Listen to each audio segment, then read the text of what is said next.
भाइयों बहनों, मुझे तो माँ गंगा ने बुलाया है। न मैं आया हूँ, न मुझे किसी ने बुलाया है, मुझे तो माँ गंगा ने बुलाया है। वो उसकी बात आती है, लोग लड़ाई करते हैं, चाहे जुनून आता है, कहते हैं चलो मैं बांध करके तैयार हो गया हूँ, आओ।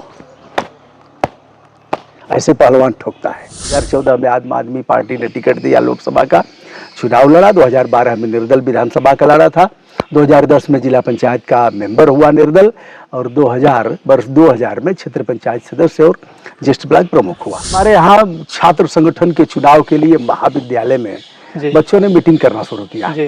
तो हम लोग स्पोर्ट्समैन जो लड़के थे, हमने कहा गुंडागिर्दी कदापि नहीं होगी। मैं करता हूँ, अपने फंडामेंटल ड्यूटी का पालन करता हूँ। हम लोग मालिक हैं, संविधान ने मालिक बनाया है, जनता मालिक है। सकारात्मक दृष्टिकोण से शुभ लाभ कैसे होगा, इसकी जरूरत है। बच्चे बड़े बड़े हो गए और मैं भूत जैसा काम कर रहा था, जिसके काम के लिए जाता था तहसील में, जिले में, कप्तान के यहाँ, डीएम के यहाँ, तो उसका पानी भी नहीं पीता था। हमको बोलने का मौका ही नहीं दिया। मेरे भीतर का जमीर जग गया। हमने कहा हम संबोधन करके समाप्त करेंगे, ऐसे कैसे होगा। तो आज हमारे साथ ऐसी शख्सियत है जिनसे आप भली भांति परिचित होंगे। तो आइए मिलते हैं बृजभूषण दुबे जी से और जानते हैं इनका सफर कैसा रहा पत्रकारिता के क्षेत्र में। तो नमस्कार। नमस्ते, शुभकामना। जहाँ तक हमारे सफर की बात है जी, तो सफर तो ऐसे ही जैसे सबका शुरू हुआ, प्राथमिक विद्यालय में पढ़ना, पटरी लेकर के जाना। हमारे समय में लकड़ी की पटरी होती थी, दूधिया होती थी, चाक, उसको रगड़ते थे, बुकते थे, उसमें कुम्हार के घर से आती थी एक घरिया उसे बोलते थे, उसमें नरकट की कलम काटते थे, मास्टर साहब कलम बनाते थे, वो अभी दिन भी हमने देखा है। फिर सूता होता था, यानी डोरे का, उससे हम लोग कलम बनाते थे, फिर लिखते थे। बाद में स्लेट का समय आया, उसे भी देखा। तत्पश्चात किलीच का कलम आया, और फिर यह सब होते होते फिर कापी किताब आ गया, आप कंप्यूटर का समय आ गया।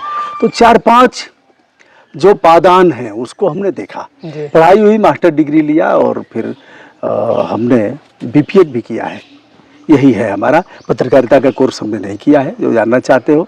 और मैंने सुना है आप पहले राजनीतिक पार्टियों में काफी शिरकत कर चुके हैं, तो आप थोड़ा सा अपनी राजनीति के सफर के बारे में थोड़ा हमारे दर्शकों को बताएं। हमारे यहाँ छात्र संगठन के चुनाव के लिए महाविद्यालय में बच्चों ने मीटिंग करना शुरू किया। तो हम लोग स्पोर्ट्समैन जो लड़के थे, हमने कहा गुंडागिर्दी कदापि नहीं होगी, छात्र संगठन यहाँ स्थापित नहीं होगा। तो अब बच्चे थोड़ा तेज दिमाग के थे, उन लोगों ने दिमाग लगाया और हम लोगों को मिलाया। तो जो मीटिंग किया, कहा ठीक है सर, नहीं होगा, लेकिन थोड़ी मीटिंग हो जाए, छात्रों के हित पर बातचीत हो जाए। तो मीटिंग में हमको अध्यक्ष बना दिया। हम ही लीडर थे पहलवानों के, और जो स्पोर्ट्समैन थे। तो काफी दबंग रहे हैं आप। दबंग का मतलब हम उदंड नहीं थे, दबंग थे। तो अब मीटिंग हुई, मीटिंग में सबने अपनी बात रखा, छात्रवृत्ति और यह हुआ, पढ़ाई लिखाई, हाँ, समय से क्लासेज, ये सब होते हुए फिर छात्र संगठन की बात आई। तो उसमें अध्यक्षीय संबोधन अंत में होता है। तो संचालक ने कहा अध्यक्ष जी की अनुमति से अब यह मीटिंग समाप्त की जाती है। तो हम तो जब वो लोग बोल रहे थे तो हम सोच रहे थे कि इनसे अच्छा तो हम खुद बोल लेंगे। अब हमको बोलने का मौका ही नहीं दिया। मेरे भीतर का जमीर जग गया। हमने कहा हम संबोधन करके समाप्त करेंगे, ऐसे कैसे होगा।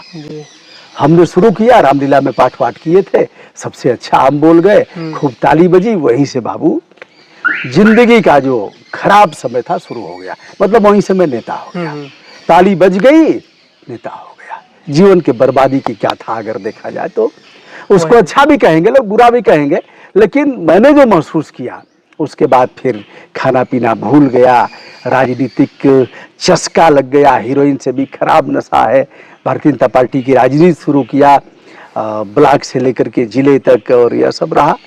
फिर बाद में मुझे रास नहीं आया। 2014 में आम आदमी पार्टी ने टिकट दिया, लोकसभा का चुनाव लड़ा। 2012 में निर्दल विधानसभा का लड़ा था। 2010 में जिला पंचायत का मेंबर हुआ निर्दल, और वर्ष 2000 में क्षेत्र पंचायत सदस्य और ज्येष्ठ ब्लॉक प्रमुख हुआ। यह हमारा राजनीतिक सफर है। तो आप राजनीति छोड़कर पत्रकारिता के दिशा में क्यों आ गए? यह भी राजनीति है। ऐसे कैसे कहा जा सकता है कि राजनीति छूट गई है। राजनीति छूटी नहीं है। अब शुभ लाभ की बात है। शुभ लाभ, पॉजिटिव, सकारात्मक दृष्टिकोण से शुभ लाभ कैसे होगा, इसकी जरूरत है। बच्चे बड़े बड़े हो गए और मैं भूत जैसा काम कर रहा था, जिसके काम के लिए जाता था तहसील में, जिले में, कप्तान के यहाँ, डीएम के यहाँ, तो उसका पानी भी नहीं पीता था कि इसके काम के लिए आया हूँ, पानी अपना पिला देता था, और नहीं तो हैंडपंप पर जा करके ऐसे चला करके पानी पीता था। वह दिन मुझे याद है, देखते ही देखते बच्चे बड़े हो गए, ज़रूरत हो गई, पढ़ाई लिखाई की ज़रूरत हो गई उनकी, पिताजी सब करते थे। भगवान का शुक्रगुजार हूँ कि जो मेरा संघर्ष था वह यूट्यूब के माध्यम से अब लोग देख रहे हैं। तो जो भी किया हूँ उसको इसमें बताता हूँ, और जो अनुभव किया हूँ उसके माध्यम से इसे और आगे बढ़ाता हूँ। कुल मिलाकर के 2016 में चैनल बना, उसके पहले मैं फेसबुक पर था, टाइप वाइप हमारी अच्छी थी, हिंदी अंग्रेजी कंकड़ वाली मशीन पर सीखा था। तो अब ये सब निकल चला, धीरे धीरे भगवान ने उतना दिया जितनी जरूरत थी, ऐसे ही चल रहा, एंजॉय के साथ चल रहा है जी। आपने अभी तक सोशल मीडिया से कितनी कमाई कर ली होगी लगभग? साईं इतना दीजिए जामे कुटुंब समाए। तुम भी थोड़ा बड़े हो यूट्यूबर हो जाओगे तो लोग कहते हैं कि बताया नहीं जाता है, जी। लेकिन इतना मैं बता देना चाहता हूँ कि जितनी जरूरत थी, जैसे अपनी अब ऐसे समझ लीजिए, शिक्षा मित्र से कम था शुरुआत में। पहली बार शिक्षा मित्र से कम आया था, दूसरी बार भी शिक्षा मित्र से कम आया, तीसरी बार शिक्षा मित्र के बराबर आया, उसके बाद धीरे धीरे बढ़ते हुए सहायक अध्यापक, अभी भी सहायक अध्यापक के लगभग है, यही कहना। मतलब प्राथमिक विद्यालय का जो सहायक अध्यापक है, कभी अगर वीडियो अच्छे चल गए तो जूनियर हाई स्कूल के प्रधानाध्यापक के बराबर हो जाएगा, कभी और चल गया तो इंटर कॉलेज के लेक्चरर के बराबर हो गया। तो इसी में है। अच्छा, सुना है आप सरकारों की, जैसे मोदी हो गए, योगी हो गए, मुलायम हो गए, अखिलेश हो गए, उनकी बहुत अच्छे से रिलाई भी करते हैं। और रिलाई क्या करता हूँ, अपने फंडामेंटल ड्यूटी का पालन करता हूँ।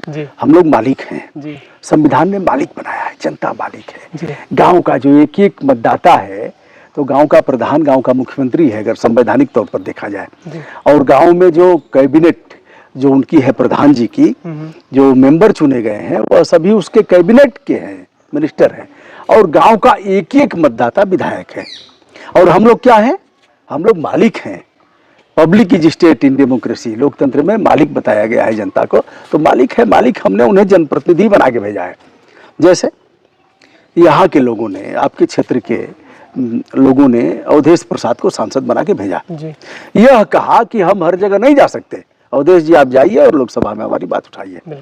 उसके पहले लोगों ने लल्लू सिंह को बना के भेजा कि लल्लू बाबू आप हमें फुर्सत नहीं है, हम आपको अपना जनप्रतिनिधित्व सौंपते हैं, आप जाकर के हमारी समस्याओं को उठाइए, हमारे दुख सुख में शामिल होइए और हमारे जन समस्याओं का निराकरण करिए।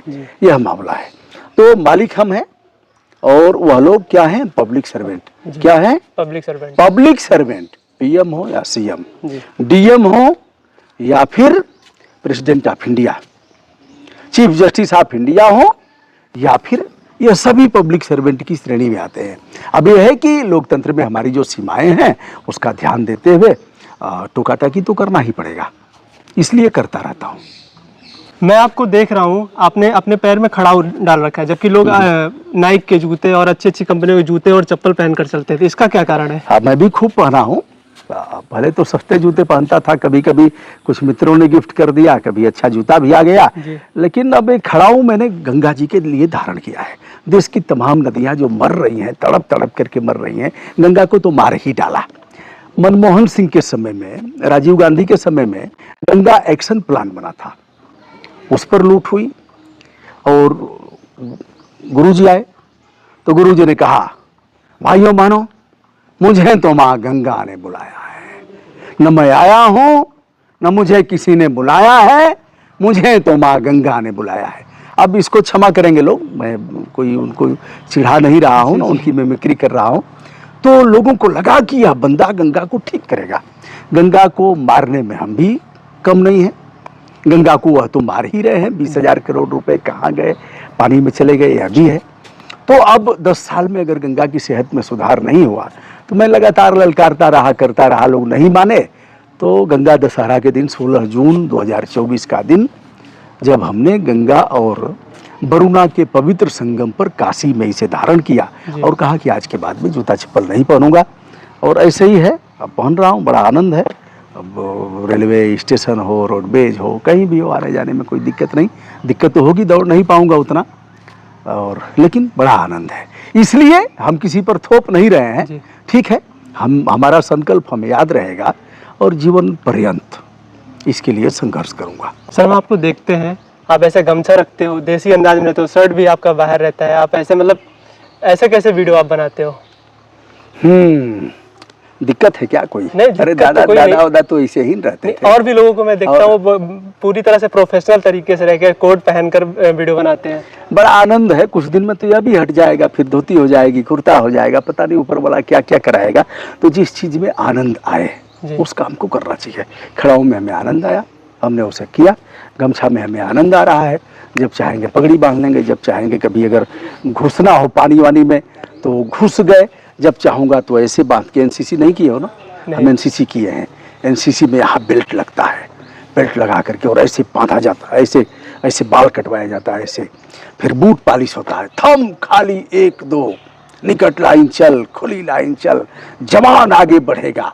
तो एनसीसी के जवान में मिलिट्री जैसा जुनून आता है। इसलिए पहनावा ओढ़ावा का भी अपना एक मौज है। ढीला ढाला वस्त्र पहनने में भी चुस्त दुरुस्त वस्त्र जैसा जैसा समय हो ऐसा धारण करना चाहिए। तो इसमें हमें मौज आता है और इस मौज को लेता हूँ। एक बार आप पगड़िया सर पे बांध के दिखा दीजिए। अब पगड़ी कौन सी बांधे बताओ? देखो, एक सामान ढोलने का, जैसे खचिया होती सामान ढोने वाली नहीं, उसको बता देता हूँ। सामान ढोलने का ऐसे करते थे, खचिया लेकर के, जैसे गोबर लेके जाना है खेत में, ऐसे करते थे, ऐसे रख लिया, फिर यहाँ से ऐसे ले आते थे, फिर ऐसे ले आकर के और ऐसे कर लिया। अब इस पर खचिया रख करके चले गए। और कभी जोश की बात आती है, लोग लड़ाई करते हैं, चाहे जुनून आता है, कहते हैं चलो मैं बांध करके तैयार हो गया हूँ, आओ, ऐसे पहलवान ठोकता है। तो ऐसे ही है, सफा बांधने का भी है, उसे मैं नहीं जानता हूँ। और अगर जरूरत हुई, ठंड है तो ऐसे लगाया और कान के पास, अब यह कान हमारा ठीक हो गया। मतलब एक गमछा कई तरीकों से काम बहुत तरीके से। अभी मान लो इसका ठीक है, चेन खुल गया तो क्या करेंगे? हाँ, बिल्कुल। दिगंबर होके नहीं ना घूमेंगे, तो गमछा लपेट लिया, फिर आगे चल करके कोई पैंट ले लेंगे। दिगंबर होके तो घूमे, दिगंबर जानते हो ना? हाँ हाँ। क्या? नागा साधु जो होते हैं। जो हमारे जैसे नए यूट्यूबर हैं, जो भी अपना यूट्यूब पे चैनल स्टार्ट किए हैं, उनके लिए आप क्या कहना चाहेंगे? कहना यह चाहूंगा कि मोबाइल से नहीं पढ़ना है। मोबाइल का मतलब कि जैसे देख करके प्रश्न ऐसे नहीं तैयार करना है। प्रश्न एक बार लिख करके आगे रख लिया, या फिर इतना तैयार कर लिया कि उसकी जरूरत नहीं है, ठीक है। जैसे आपके गांव का नाम क्या है? हरिरामपुर। हरिरामपुर, हरि लिख लिया तो हरिरामपुर का कोई मामला है तो अपने आप जेहन में आ जाए। हरि लिख लिया, ठीक है। अब आपकी विधानसभा कौन है? मिल्कीपुर। मिल्कीपुर लिख लिया तो वो सेंटेंस आगे आ गया है। सूत्र बता रहा हूँ। अवधेश प्रसाद पर कोई है तो केवल अवधेश लिख लिया तो अवधेश आ गए, अवधेश पर कर लिया। तो इसलिए तैयारी करना है, बगैर तैयारी के तो कुछ होना नहीं है। जो लिखेगा, पढ़ेगा, मनन करेगा, साधेगा शब्दों को, वही आगे जाएगा। यही कहना था। हमारे दर्शकों को आप क्या कहना चाहेंगे? दर्शकों से कहूंगा कि भैया हताश निराश किसी को मत करिए। और यह सत्यनारायण भगवान का प्रसाद तो है नहीं कि इनको भी दे दिया, इनको भी दे दिया, इनको भी दे दिया, उनको भी दे दिया। जो पात्रता का धारण करने वाला हो, जो अच्छा कर रहा हो, आप सभी का स्नेह आशीर्वाद उन्हें जरूर मिले। आप अच्छा कर रहे हैं। अपने चैनल का नाम बताइए। अमृत भारत। अमृत भारत, बहुत प्यारा नाम। अमृत भारत एक ट्रेन भी चल रही है और वंदे भारत भी चल रही है। अमृत भारत पर एक दिन यात्रा कर लो। बिल्कुल करेंगे। और यात्रा करके बताओ कि हमारे चैनल का नाम भी अमृत भारत है और यह है अमृत भारत, यहाँ से चलती है, यहाँ तक आती है, ऐसी इसकी सीटें हैं, ऐसे स्वचालित इसके दरवाजे हैं, ऐसा इसका शौचालय है और यह इसका टिकट है, इतने समय में पहुंचाती है। यह है प्रधानमंत्री जी के सपनों की ट्रेन अमृत भारत जी। और मैं हूँ अवनीश और ऐसे जी। से बात करने के लिए बहुत बहुत आभार। शुभकामना। मित्रों, आपको वीडियो अच्छी लगे वीडियो को लाइक करें, चैनल पर नया चैनल को सब्सक्राइब करें। धन्यवाद।